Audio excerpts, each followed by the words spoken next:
Yeah, see if you guys can make him laugh or make him smile or make him nervous. We have not been able to do that. So his steadiness really comes from his preparedness. He's very routine based. I love the way he goes about his pregame work. Now he's pretty competitive, so it's not a lack of energy or competitiveness. But I think his calmness is just, it's who he is. You know, we ask these guys, just be who you are. If you're hyper, be hyper. If you're calm, be calm. But always be prepared. And he embodies that. And has since the day that he got here. You know, my biggest fear for him coming up to the big leagues was not whether he could handle, you know, the competition. It was whether or not he could get to know everybody's name fast enough and get comfortable in, you know, a clubhouse that was emerging as a young, driven clubhouse.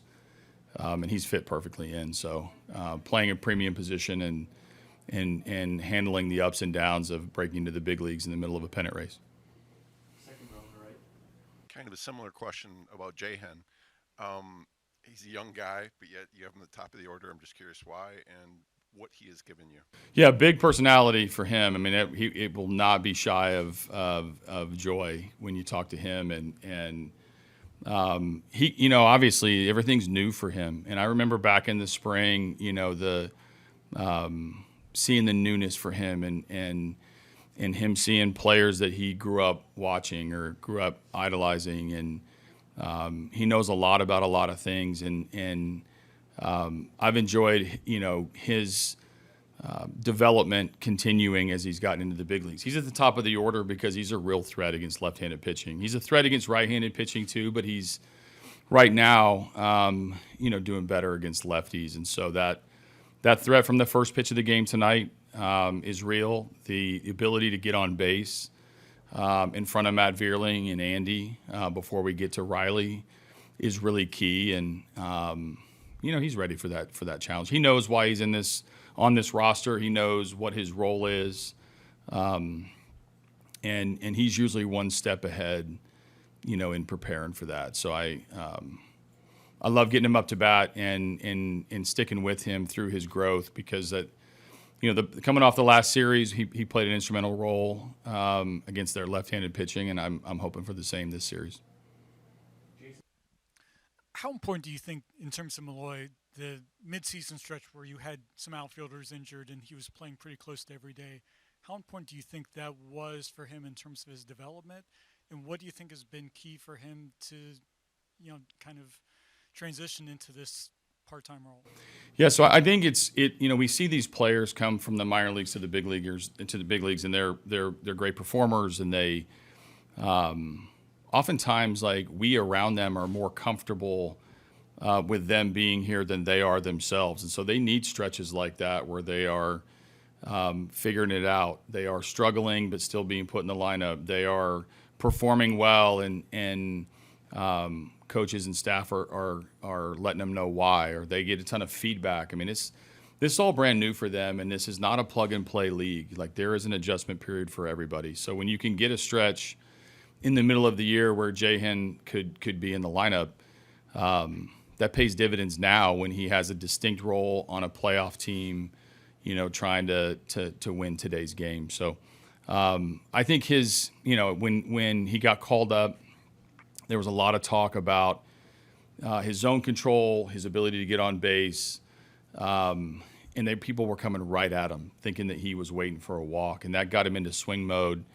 And now he's tailored that back into being appropriately aggressive, but also appropriately patient. And when you get that combo together, he's very, very dangerous when he gets the right pitch to hit. AJ, half the guys on your roster were regulars in Toledo this year. Big picture, just how crazy is that to wrap your mind around? And second of all, obviously, all levels of this organization, you know, contributed to this amazing run. What role did kind of Toledo play in getting your guys? No, I've tried over and over to recognize our player development system as being key in this, and we're the forward-facing group in the big leagues and in front of cameras, and you guys, you know, we answer a lot of questions about it, but it starts in the minor leagues. It starts with challenging them to be better. And Toledo is really the crossroads of when guys figure it out, they get to continue on through. If they don't figure it out here, we send them back there. And it's important that the time is well spent. I think one of the anchors in our player development system is we're unafraid to challenge hitters and challenge pitchers to do things, not just the right way, but the right way for them individually to be successful. And whether it's guys that have started, Parker and Torque and guys that went down to waiting patiently for the Malloys of the world, the Cater Monteros of the world. When Sweeney got over here and touched our minor league system, Dylan Dingler, who hasn't gotten in the series yet, but could pay dividends later. It's important for that level to be locked in on not what makes them successful in Toledo, but what makes them successful, big leaguers. And we haven't perfected it. No team has, but I like the development happening at all levels, and including AAA. Jesse in the back. AJ, you've been around a lot of good pitchers in Houston, for example. Is there a quality in Tarek that reminds you of somebody, or I know great pitchers have similar qualities, or is there something unique about him that is just his own? Yeah, I mean, I see, by the time I got around some of the bigger names that I've managed, I mean, they were well established. Obviously JV and Garrett and, Dallas won the Cy Young in my first year, and Charlie and Zach. I mean, that group is uniquely talented. They were also comfortable in their own skin and comfortable in the limelight of the big leagues and into October. What I've gotten to witness with Tarek has been an incredible journey from trying to figure out how to just be a big league pitcher to now maintaining performance at an elite level, being talked about by virtually every manager, coach, player, media member that I come across to, and him not skipping a beat. Like he hasn't tried too hard. He hasn't tried too little. He hasn't been affected by the attention, the exposure of the All-Star game, being called an ace by somebody who tries to lift as much pressure off of guys as much as I can. He's been everything to us. And so when you hand him the ball, whether it's in this series, last series, the end of the year, the middle of the season, I know I'm going to get a guy who's prepared. I know I'm going to get somebody's best effort. I know I'm going to get an outburst of emotion at some point, finish an inning with a big out. And I know that the 25 other players on the team and the coaches and the manager think we're going to win that day. And that doesn't get bestowed on you because you're the starting pitcher. It gets bestowed on you because you prove that you're going to do it time and time again. Jordan in the front row here. AJ, we talk a lot about the players that have gone up and down and maybe debuted this year. What about Riley Green and his kind of development, particularly since, I don't know when you first met him, when you first got the job, and what he has become now for you as an everyday guy? Another big personality on our team, and sometimes we want to wrap him in bubble wrap to make sure that we have him available for us, because he'll run into a wall, he'll dive, he will unfortunately foul a ball off his foot. He will do a lot of things he's willing to do anything and he's a big part of the fabric of what we do because he's all in. I love seeing him. He's one of the first guys on the bus in the morning when we're coming to a day game. He's the kind of the life of the dugout at times that we need it. So it doesn't hurt to hit him in the middle of the order too. I do want the at-bat coming up. And what I've really been happy with is he was under a lot of pressure this season, at times being the guy that every other manager was managing against. They would bring in their best relievers. They'd bring in their lefty. They'd bring in whoever they could to deal with Riley, while the rest of the lineup was trying to figure it out. He didn't change. He didn't panic. He didn't stress. He just tried to do his part. So it's rewarding. He's one of the first guys that I met when I got the job, because I knew, as the organization had told me, he's a central part of what was going to go right moving forward, and they were absolutely correct. Last question back here on the right. AJ, with so many young players who have never experienced this before, how important, regardless of how long you last in the postseason, how important do you think this will be to those players to experience this? I think it'll be, easier to capture that emotion in time. But I know how much more comfortable all of us are after having done something, right? So you play in the playoffs, the next time it's better. You manage in the playoffs, the next time you're even more prepared than the time before, and you get comfortable with experience. I mean, that's why everybody loves having it in and around your team. It's why people look to veteran players, coaches, managers for guidance when they've never done it before.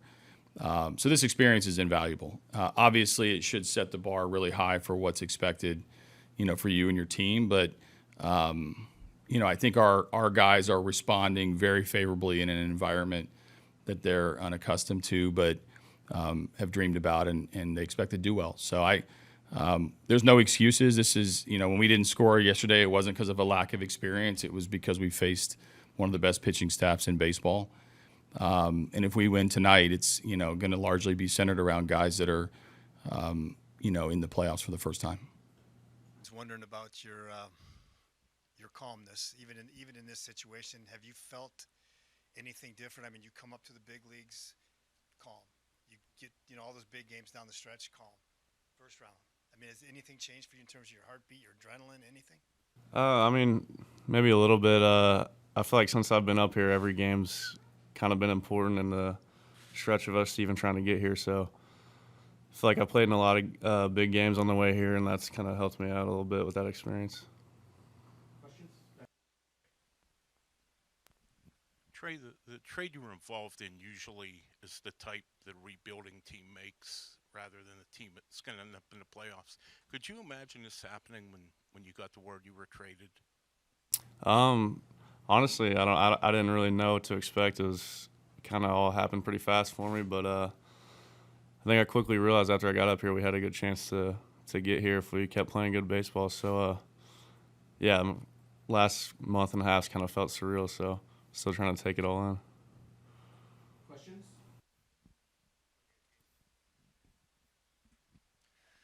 Trey, what's been the experience for you? I know it hasn't been a long time, but working with Joey Cora, how has he challenged you, and how has he made you a better shortstop? Yeah, it's been good.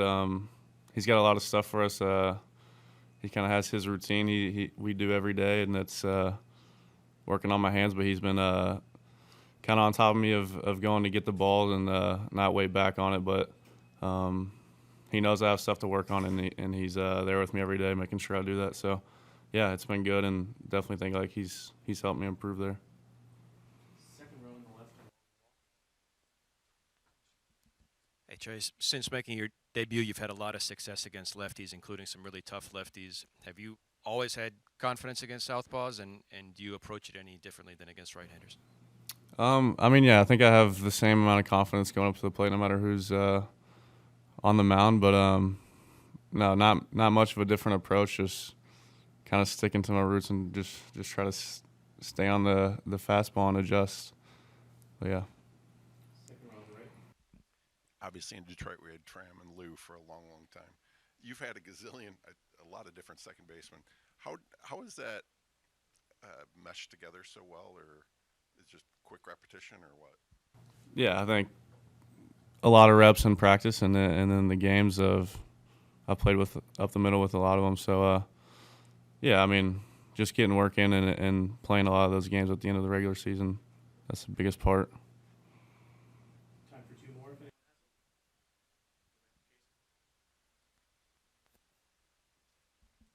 Trey, while you're obviously enjoying this postseason, your two former organizations are also involved in the postseason. How much have you found yourself following them and what they're doing, and how much do you talk to some of those guys on those teams to see how they're doing, and kind of even talk about maybe potentially matching up against them?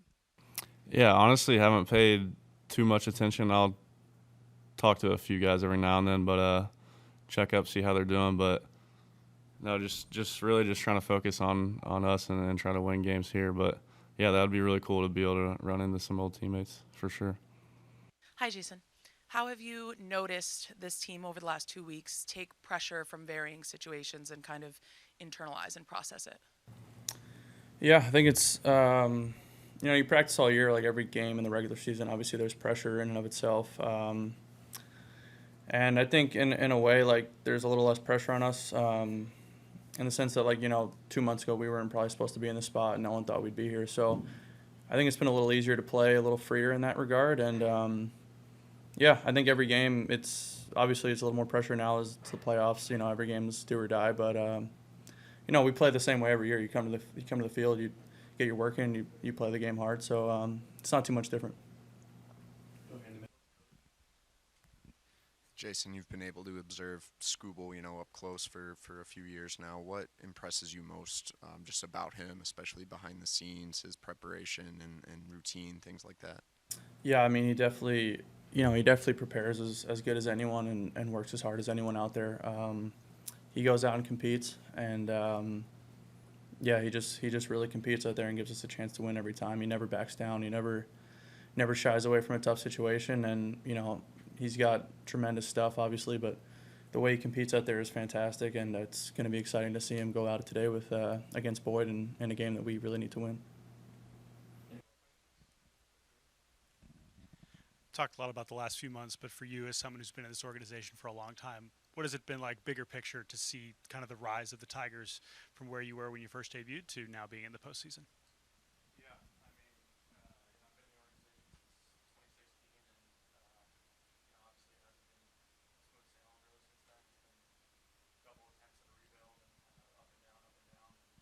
Starting to put some pieces together and playing some good baseball. So it's been really fun to see this team, throughout this season, kind of never give up and never back down. And obviously we made a really fantastic run towards the end. So it's been pretty fun to watch, and we're excited for the next few weeks of playoff baseball and hopefully years to come. Questions? We'll go to Jesse.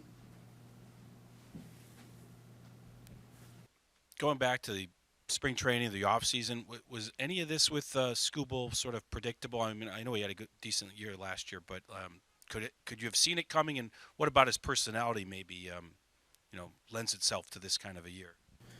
Yeah, I mean, I think we saw it coming. I mean, he was obviously he was really good in the minor leagues, and obviously maybe he wasn't as good his first couple years in the big leagues, but he still had all the stuff and whatnot, and just acclimating himself to the big leagues. But when he came back last year, he was noticeably a different pitcher, and I would say he was more than decent last year. I think he had like a 2.5.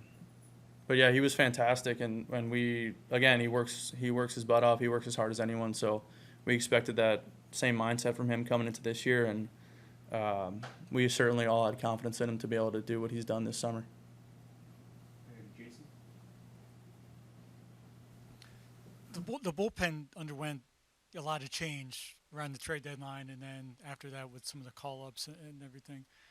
What do you think allowed this group to mesh as well as it did down the stretch with so many new faces and become a close-knit group?